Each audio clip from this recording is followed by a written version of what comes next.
Good day, beautiful black and white America, and so colorful America.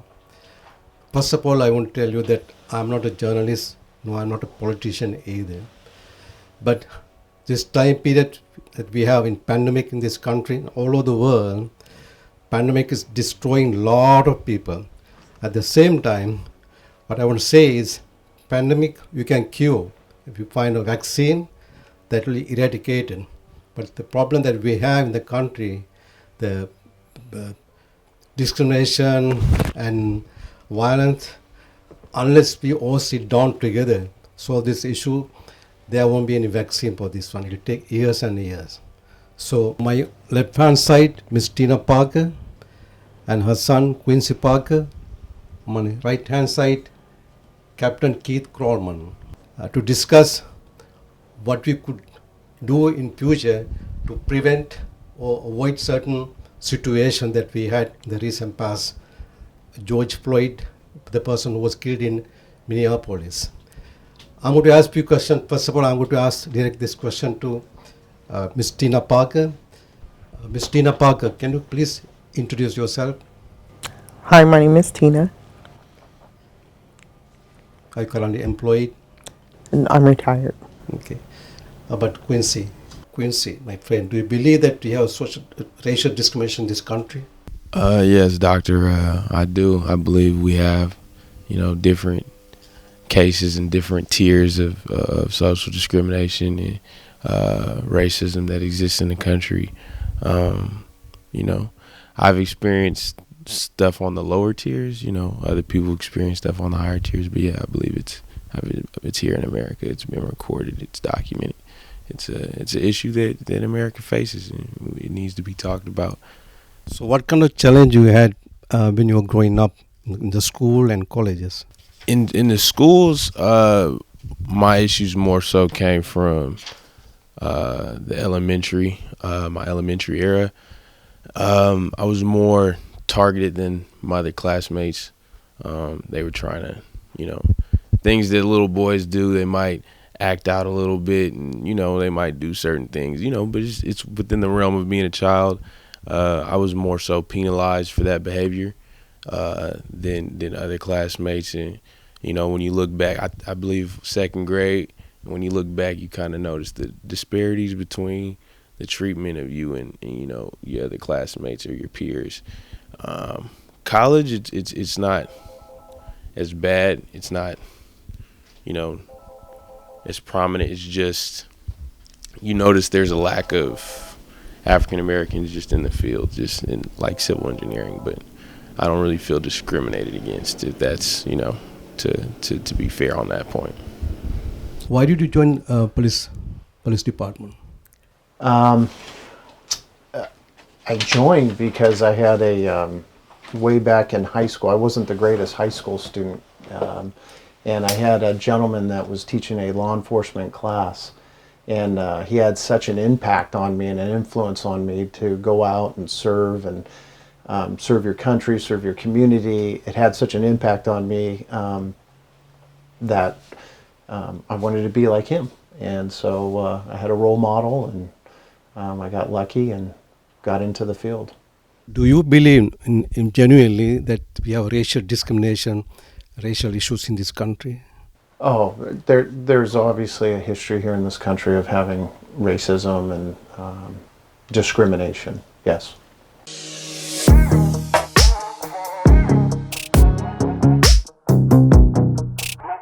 Ms. Tina, now you told me that you believe that we have such racial discrimination in this country. Do you believe that? But we do have racial discrimination in this country, and being of African American descent, I personally experienced it. Currently, the United States is going through civil unrest in various areas due to issues related to the recorded death that was viewed the world over by a Mr. George Floyd. And that's probably one of the more prominent or salient examples of perceived racial discrimination that's going on in the U.S. at this time. Captain Keith Cromwell, in your understanding, believe that, do you think the police need more training? I think any type of training is always going to be beneficial for anybody. There is a lot of training that we go through. I'm not aware of any police department that would be against additional training. I think all training is good. So when it comes to community relations, racism, community development, whatever it is, and it's racial diversity training. It's in the police academies. It's always a topic that's discussed within my profession. So I think times like this right now, where we're sitting down and I get to hear Tina's side and Quincy's side and their perspective and their view and their real life experience, it's healthy and it's engaging in dialogue. At the end of the day, we are peace officers. You know, we're California peace officers, and we're here to serve the public, and we truly believe that we are here to serve the public. The badge that I have upon my chest is a symbol of public faith and trust, and it is a lot of power, as Tina said. We have a lot of power given to us by the state of California, but what comes with that power is a lot of checks and balances too. And I think what Tina was saying is there needs to be better ways, and we need to see maybe red flags of people that are engaged in behavior that is not proper or illegal. There should be some warning systems out there where higher ups or managers or department heads see that. And in fact, since we're on the discussion of that, there are systems in place for that. I can tell you personally, because I used to work internal affairs in the police department, any type of behavior that is racial or shows discrimination would be dealt with quickly and swiftly. It's not tolerated, at least in the organization I work for. And I think by and large, most law enforcement agency have those systems in place. Are they perfect? No. Is there room to improve? Absolutely. A lot of people talk about this dismantling police department, defunding the police department, reorganization. What is your idea about that? What do you think about? Do you have too much money or less money, or money should be allocated from other areas like schooling, housing, healthcare? Well, you know, police departments, law enforcement as a whole take on anything and everything that a community or society has problems with, right? From child abuse, substance abuse, alcohol abuse, traffic safety, domestic violence, violence in our schools, active shooters, the mentally ill. There is a tremendous amount of areas that the police departments will get called to. And so I don't think that a police department should be defunded, because I think the community is going to hurt if that happens. A community will, because there's a lot of resources that police departments provide for all those different areas, the mentally ill, our homeless problem, substance abuse, drug abuse. We have different programs where we try to get, even youth involved, or try to curtail or correct certain types of behavior, feeding people, getting people medical attention, counseling, shelter, all that sort of stuff. So is there a way maybe you can get additional resources or get some of those responsibilities and give it to a social worker? Yeah, I think there's other ways possibly to deliver services to the community where it's not just the police department. If it's maybe a nonprofit or another entity in local government or county government that can provide those services for the different demands that are out there. The same question I asked Chief of Police, the dismantling, defunding, and also reorganizing, reforming the police. What do you think about that? Personally, as you know, kind of being having an engineer background, you know, we have steps, we have, you know, procedures, we have the ASCE, so we have things that are in place. So I think in terms of that, you know, with a police department is, you know, it has higher cases of corruption. We should start restructuring. You know, we need to start getting results. There's definitely room to improve it, or else we wouldn't have this issue. We wouldn't be having this talk. There would be, you know, everybody would be okay with each other. It wouldn't be riots, protests. There wouldn't be, you know, you guys are wrong or you guys are wrong or this is this, that we wouldn't have that. So I think the first step would probably be to restructure or to add on to increase certain checks and balances, because obviously people aren't happy with certain things that are going on. So I think that needs to be addressed, because I think at the end of the day, Issues of the police department. yeah, for the police department, I think at the end of the day, people, I'm talking as a black person, I'm talking as a person of color, I think we would feel justice if there was an objective process with it. We don't feel that, you know, there's a fair process. We don't really feel as if we get, you know, the same treatment, you know, as our white peers. So I think we need to include that, and, you know, we can start restructuring. We can start adding certain checks and balances to make sure certain things don't happen. Because, you know, I don't think George Floyd should have died. I don't think anyone with a right state of mind would say that he deserved to die. So to start with certain checks and balances to increase public safety of both whites and minorities, people of color. So we can start restructuring in terms of dismantling. I've only read a few cases. Well, the two, I think one was out of New Jersey. Camden, New Jersey. They said it was beyond repair, and so they dismantled that. And then crime decreased by like 40-something%.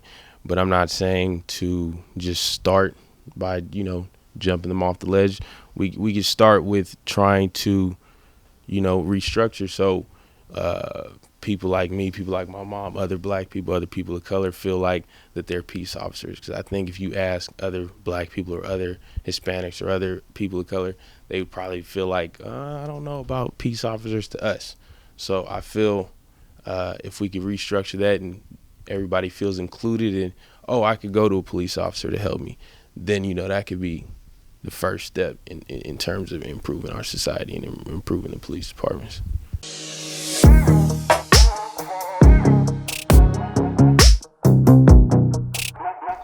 Tina, do you think there are any solution to mitigate this racism and discrimination in this country, in your opinion? Absolutely. Can you explain? Can you tell us? There's no all-inclusive answer, because I believe that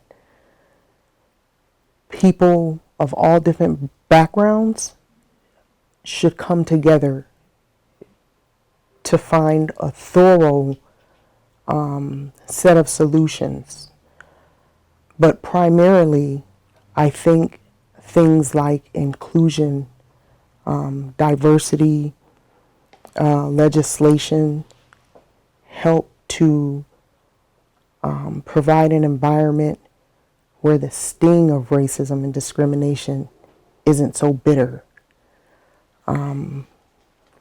While you can't legislate another person's heart, you can't legislate another person's morality, you can have checks and balances in place that do protect those who are victims of racism and discrimination. What do you think is the best primary reason for this racism and discrimination? The United States has quite a history when it comes to issues of black and white. And those issues stretch back, for me, people of African descent, to like the early 1600s, 1619, when we were brought here as slaves. And of all the people groups in America, and America is a huge melting pot. We have many cultures, many different types of races. Every other race came to this soil on their own volition. We, on the other hand, as African Americans, were brought in bondage and subjected to an institution of slavery, which was very brutal, extremely brutal, and long-lasting. And just to give a picture of what that concept really is like, African Americans were enslaved in this nation longer than we've been free. So that paints a picture. And our ancestors endured many atrocities in that institution of slavery. Once slavery was abolished, we continued to experience atrocities, discrimination, and racism on multiple levels. And so when you have a history like that between two groups of people, it breeds a lot of unhealthy connection. A lot of unhealthy connection. And African Americans did not even receive an apology for slavery until maybe this century, even though it started back in 1619. So, in a nutshell, there's just a very long history of past hurts, unhealthy connections, and atrocities. And it sets a stage. It sets a stage. Okay. Do you think the police behave differently towards black people in comparison to white people? Absolutely.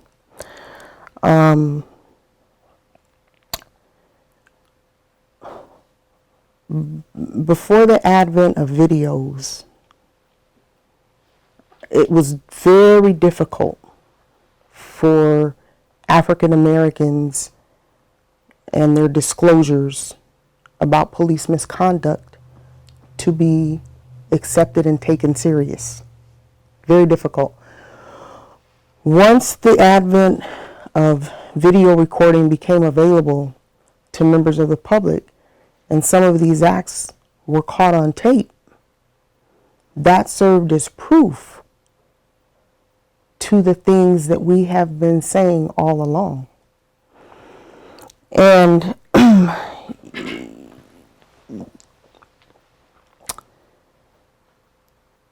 addition to the video evidence that we see,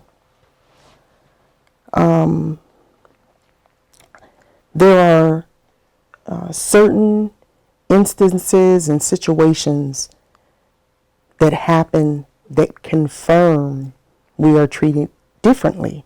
For example, there's a lieutenant out of Cobb County in Georgia, state of Georgia, by the name of Lieutenant Greg Abbott.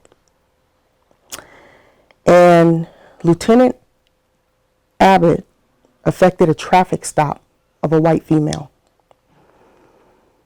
During his engagement with this white female, he asked her to pick up her cell phone.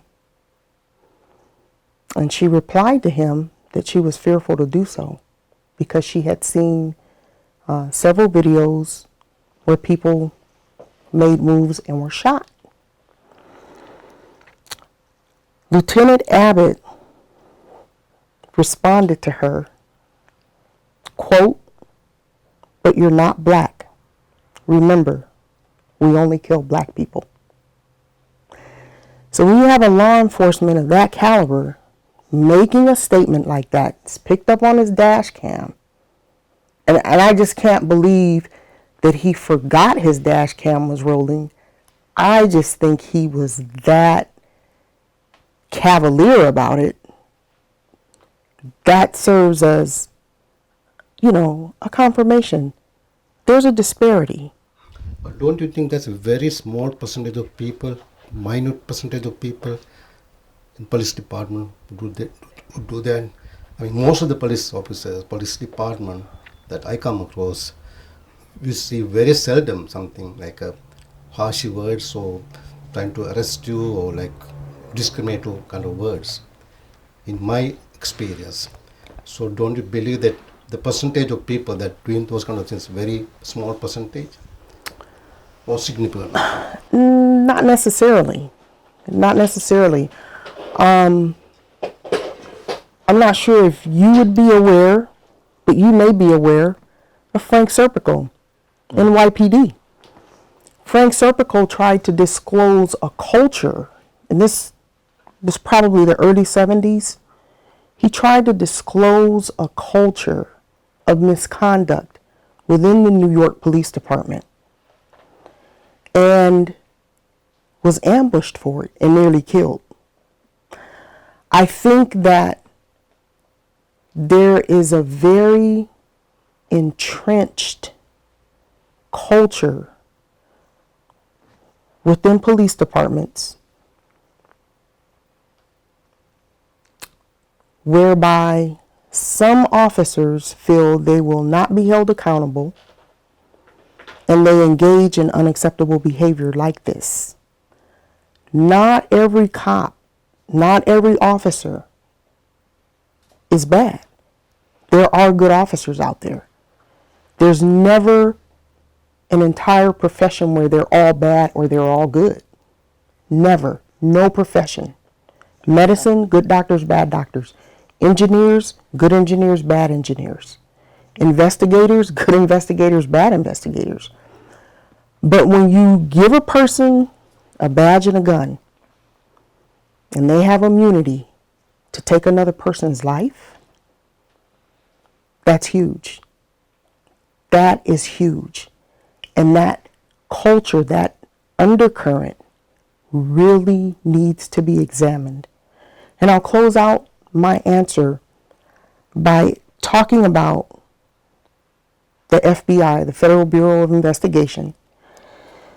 In 2015, as well as 2006, I believe it was, the FBI raised flags about a culture of white supremacy within the police departments across the nation. And no one really paid much attention to that. So when you have all of these factors playing into a profession where people can take your life because they feared for their safety or they thought you were reaching for something, there should be almost no room for the practice of racism and discrimination. Most of the occasion that police brutality and arresting African American people, you think almost all the time the police are wrong? I'm not going to say almost all the time. And that's the point I was trying to make earlier. You can't go to either extreme. You can't say almost all the time. You can't say almost never. It's difficult to say because these behaviors are not tracked. We don't have tools and access to information that would give us a snapshot of really what's going on in those departments. For example, Derek Chauvin, the officer who killed George Floyd. Cavalierly, this man put his hands in his pockets and he knew that he was cutting off Mr. Floyd's air supply. He knew this. He knew it. In the video, it proves Mr. Floyd was not being aggressive. He wasn't being resistant. Technically, there was really no reason he should have been on the ground in the first place. But the point is,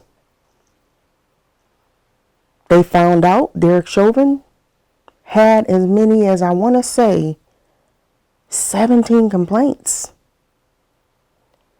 Had someone in the higher ranks of that department looked at that for what it was, a flag, a red flag, and done something about it, there could have been a different outcome.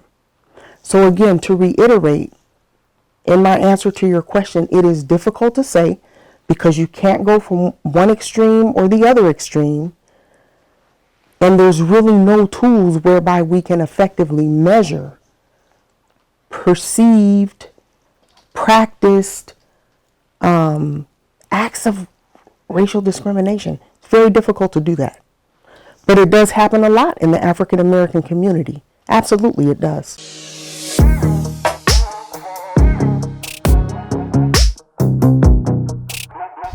Dina, the looting going on in the country, this massive destruction, destroying the buildings, some flags, burn the flags and everything.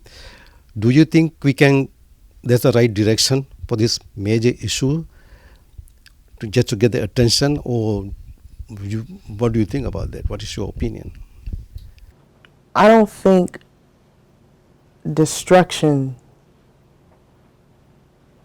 is effective, nor do I think destruction of communities and property will elicit the response that I think people truly want. By the same token, I do feel that people probably resort to that behavior kind of like a rubber band. You can only stretch it so far before it pops. And we're very focused on George Floyd and the gentleman who was killed after George Floyd in the Wendy's parking lot, Rashard Brooks. Where Mr. Brooks was running away from the officer, put in proximity between them, and shot in the back. And then there's video where the officer went and stepped on him. So when you have situations like that, I think it pushes people to a boiling point. They don't see results. We just had George Floyd. Why would this man was sleeping in his vehicle in a Wendy's parking lot? How did it escalate to the point where he lost his life? People look at that as a civilian and wonder, why couldn't this be de-escalated? Why did it have to result in loss of life? That's what frustrates people. Once you take another human being's life, you can't go back. And it's not just 2020. We can look back through the years. Philando Castile. Officer asked for his license and registration. He made a disclosure to the officer and said he had a concealed carry permit. For that, he was shot in the presence of his child. You can keep going.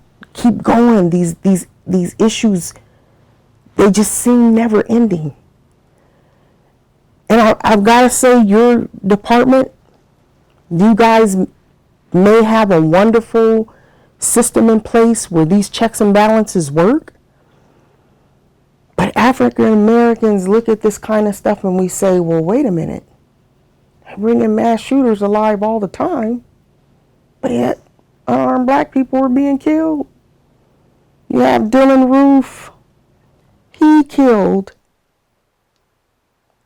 9 people in a church during Bible study, brought in alive and given Burger King.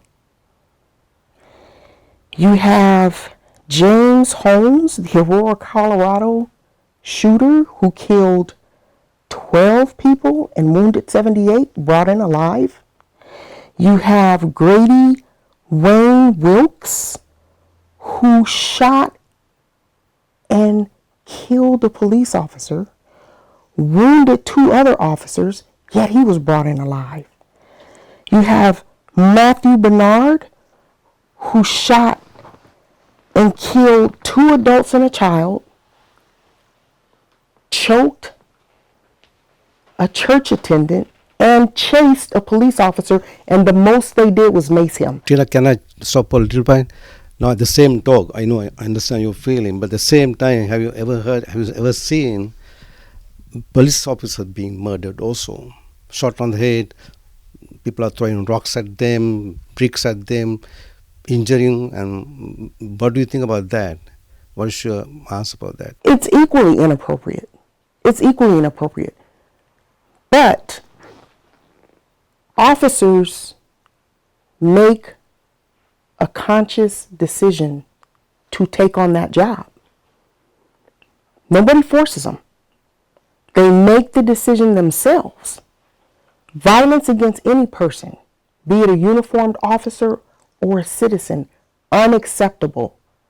I want to be very clear about that. Violence against any person, officer or civilian, I will say it again, unacceptable.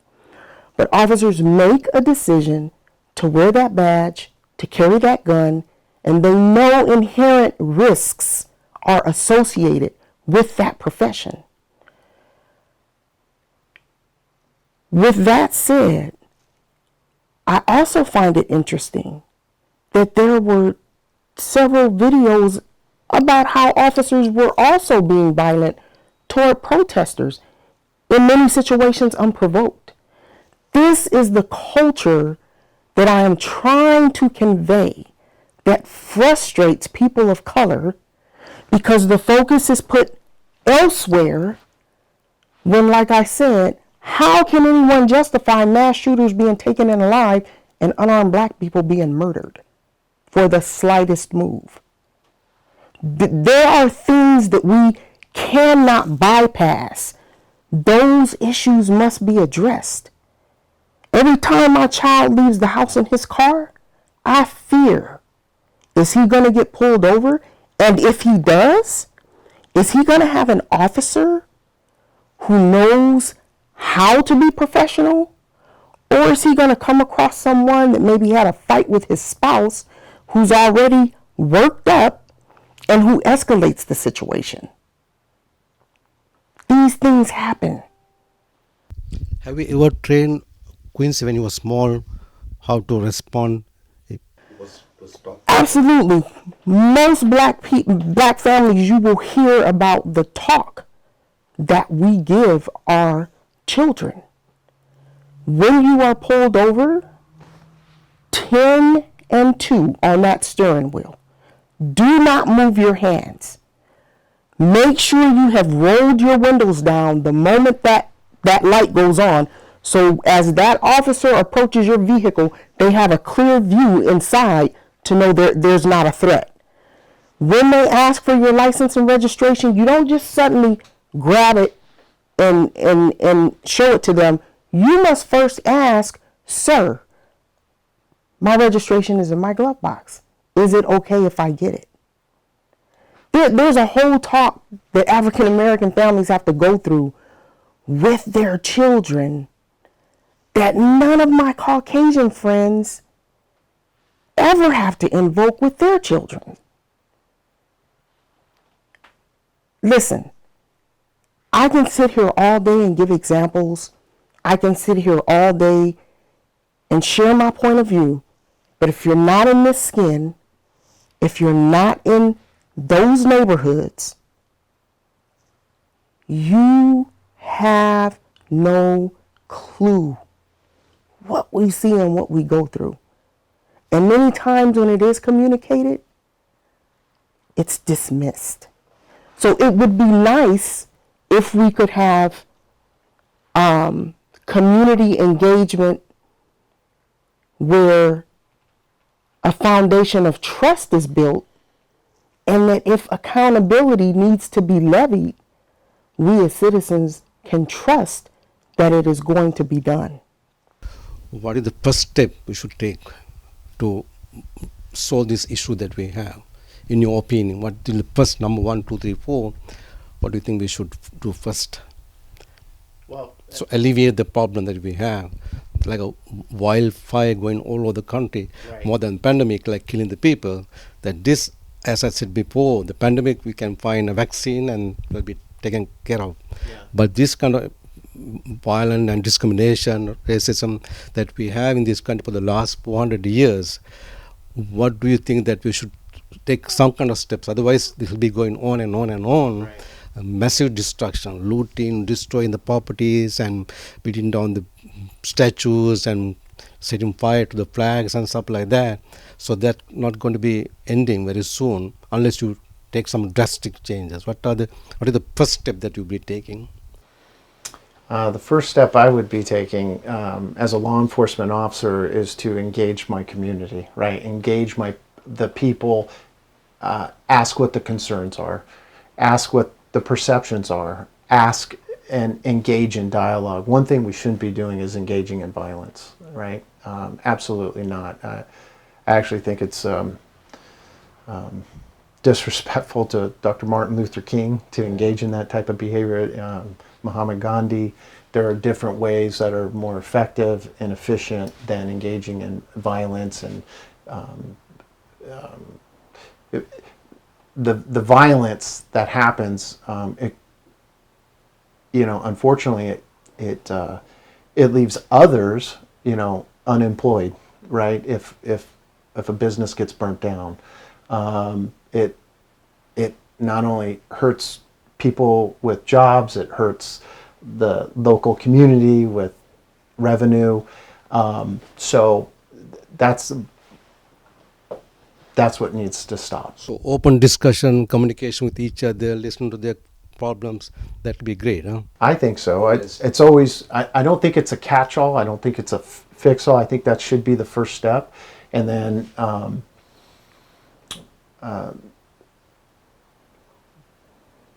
and through that dialogue, I think there will be ideas and there will be lessons learned. And I think there will be steps that can be taken collaboratively, because at the end of the day, law enforcement's here to serve others. I mean, the bottom line is. Do you think the police officer have qualified immunity compared to the rest of the people? Like they can just easily say, okay, So qualified immunity meaning that we just have this pass, like, pass to do whatever it is we Yeah. want to do. No, we don't. We're not trained that way. We don't think that way. That we can just go and use force on an individual and have no checks and balances. In fact, most law enforcement agencies, if there's any type of force used on an individual, there's always a supervisor that reviews the report, reviews video, hopefully that is in place. Most places are having video now. They have cameras. Not all, because it's an expense, and some governments, some agencies can't afford it.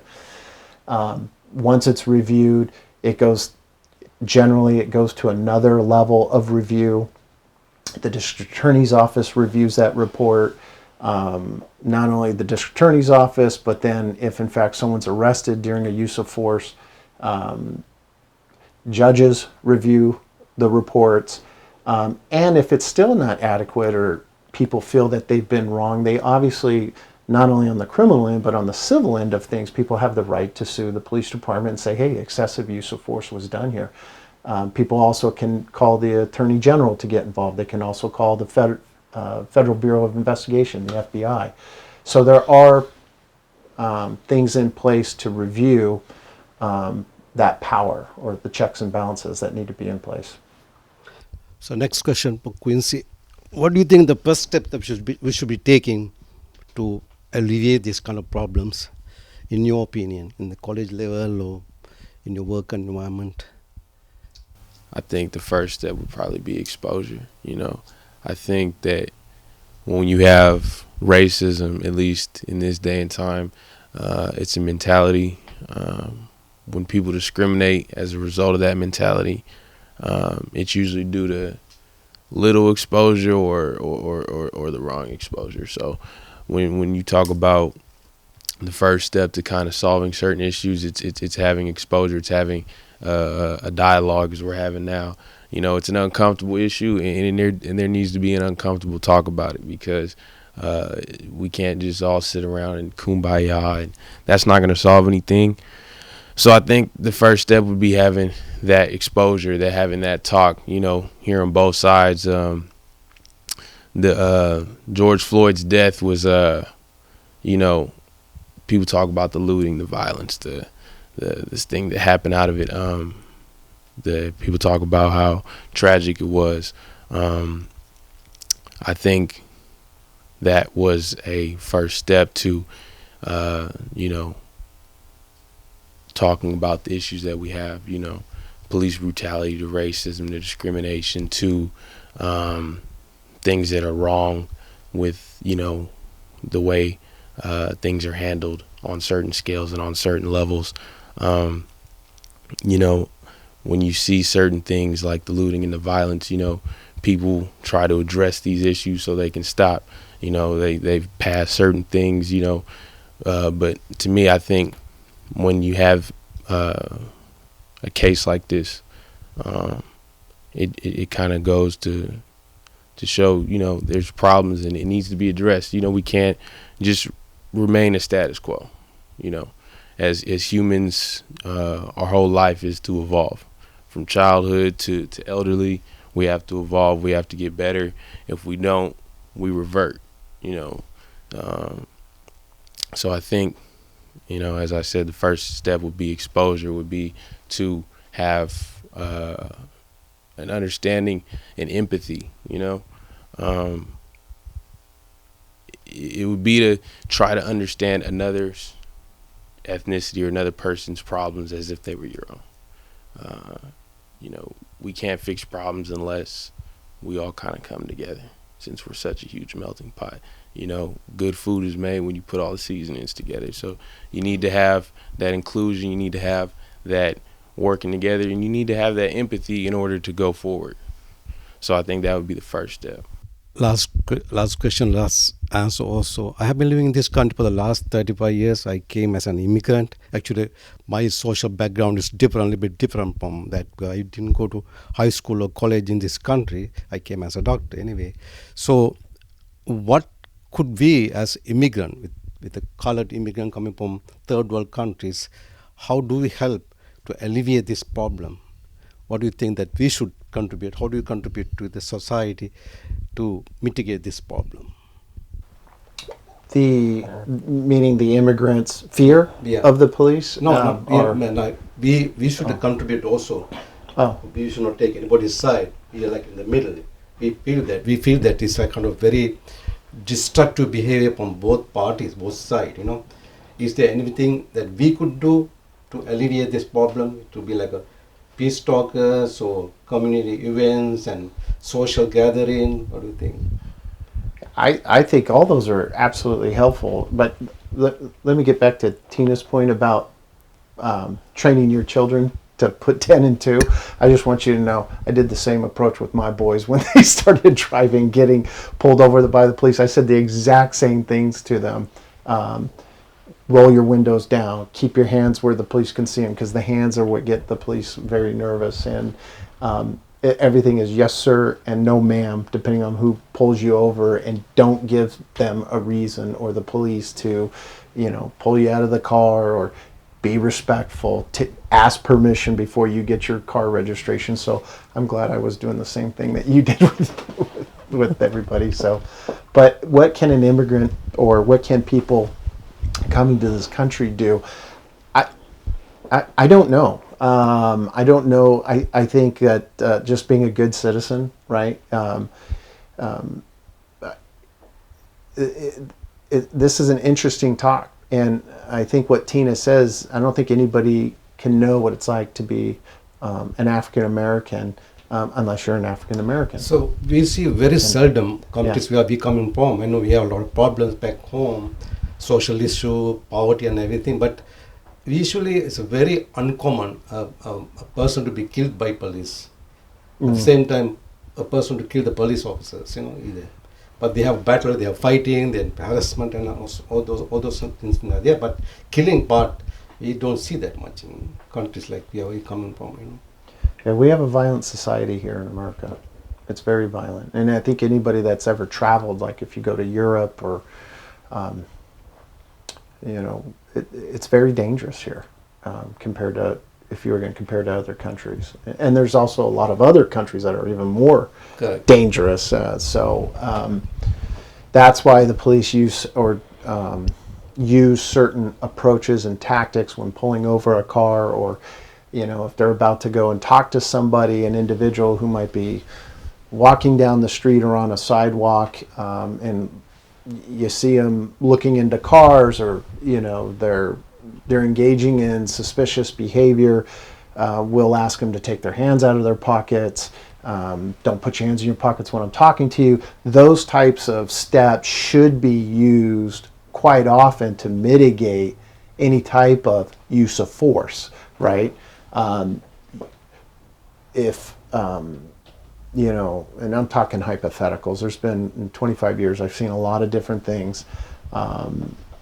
I've been in a lot of different situations. I've had people that I've worked with who have been shot and killed.